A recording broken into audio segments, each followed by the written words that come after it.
In this world, those who possess the power to fight monsters were called raiders. They battle demons, collect treasures, and protect humanity along the way. Though the work is dangerous, people see them as heroes. They're admired by many and envied by others.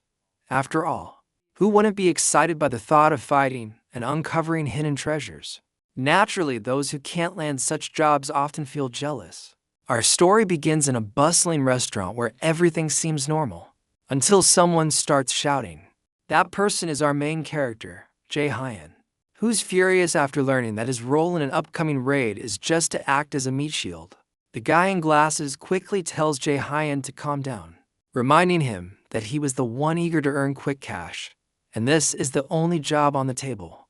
Despite dragging his feet, Jae-hyun doesn't really have a better option.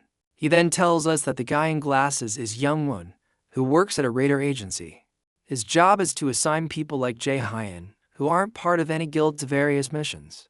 Jae-hyun had high hopes when Young-won contacted him, thinking he landed a good gig. But instead he got thrown into a frontline dungeon job filled with undead monsters, essentially disposable cannon fodder. Young-won tries to justify it by saying this was the only job available. Jae-hyun, frustrated, wonders why lower-ranked people are landing better jobs. Young-won reminds him of his martial arts class with excellent skills yet almost no job offers. Jae-hyun gets even more annoyed, suspecting he's being underestimated, just because he is a martial arts raider. Young-won hesitantly agrees, explaining that magic users dominate the market. They're more efficient, get injured less often, and complete tasks quicker. Employers notice those things. The reality is harsh. Unlike mages who can cast spells safely from behind the lines, martial arts raiders are always on the front lines, more exposed, more hurt. Mages clearly had an upper hand. Jae-hyun recalls how about 10 years ago, martial arts raiders were highly valued, but those days are long gone. He regrets not becoming a mage when he had the chance. It all started when he was a third-year high school student. He scored remarkably high in the Awakening Aptitude Test. He was selected for one of the elite academies dedicated to training raiders. His aptitude score for becoming a mage was an astounding 97%, nearly perfect, even than top students like Lady Siona. Yet his martial arts aptitude was only 30%. Still, he foolishly chose to become a martial raider, not for some noble cause. He simply didn't want to be a mage. At that time, mages were seen as support-only types. They are incapable of handling even weak monsters without a martial arts raider nearby. But times have changed. Martial arts raiders are now seen as obsolete, while mages are in high demand. If only he had chosen to be a mage 11 years ago, his life might have been very different. Even if you wanted to change classes now, it's too late. Raiders hit their peak by age 20. No room for growth after that. Well, no use crying over the past. Young-won reminds him how rare opportunities like this are nowadays, and tells him not to be picky. He admits he was going to give the job to someone else, but chose Jae-hyun instead, thinking of him first. Hearing that, Jae-hyun feels a mix of sadness and irony. He was once envied by others who wanted to be mages, but now, due to one poor decision, he's just a D-rank martial arts raider. Out of options, he finally accepts the job. Young-won lights up happy that Jae-hyun agreed.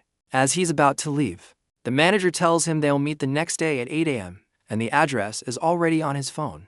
Jae-hyun wonders why the manager will be there in person, since he usually handles agency work. Young-won shrugs it off and says he has business there, so they'll meet anyway. The next day, everyone gathers outside the dungeon gate. Jae-hyun stands alone, checking the time.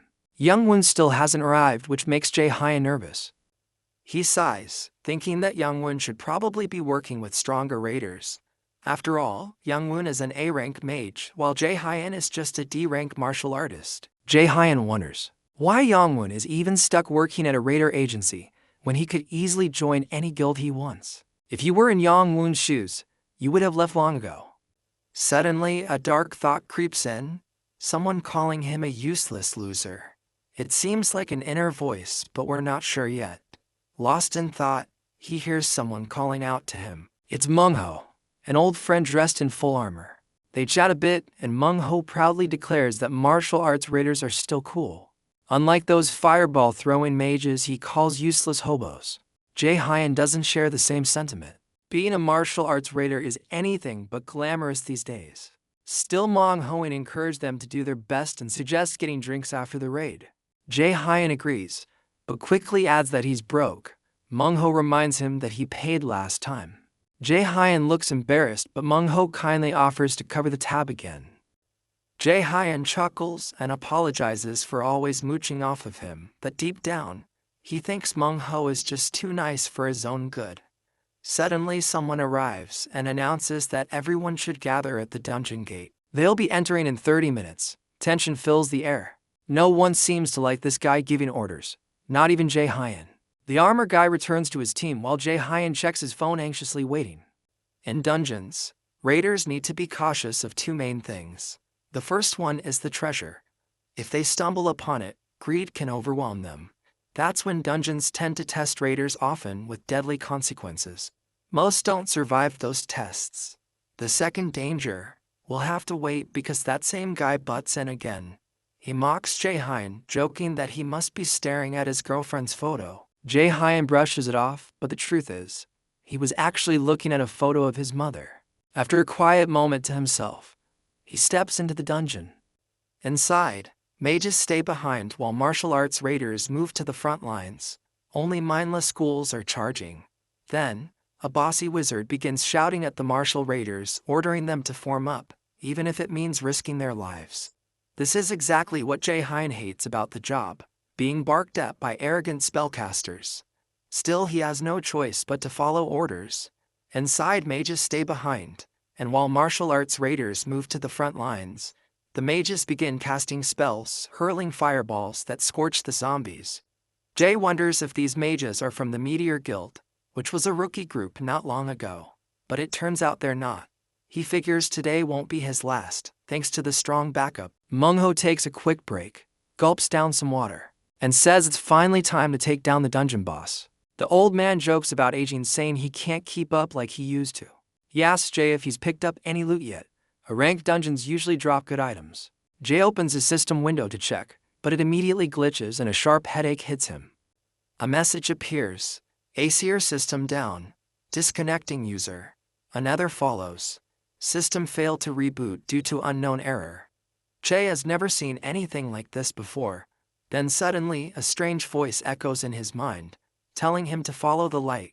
He turns and sees glitching messages warning of an unknown entity breaching the system. He's completely lost. The old man notices and asks if something's wrong. Jae says someone told him to follow the light.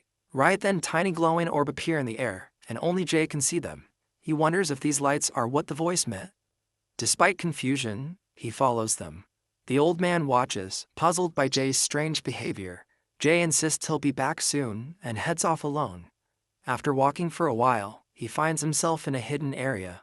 A system window appears, declaring that the ACR system is disabled and no status data can be loaded.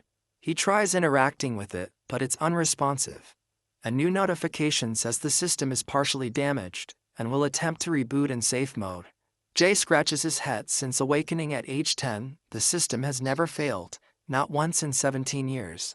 He wonders if that voice he heard is related to the system glitching out. Messages keep repeating, but he presses on, following the light. He starts to think something deeper is changing within the system. For context, the system is believed to be named after the Asur, a god of Norse myth like Odin and Thor. It supposedly appeared in 2011 during the Year of Disastrous, as humanity's last line of defense.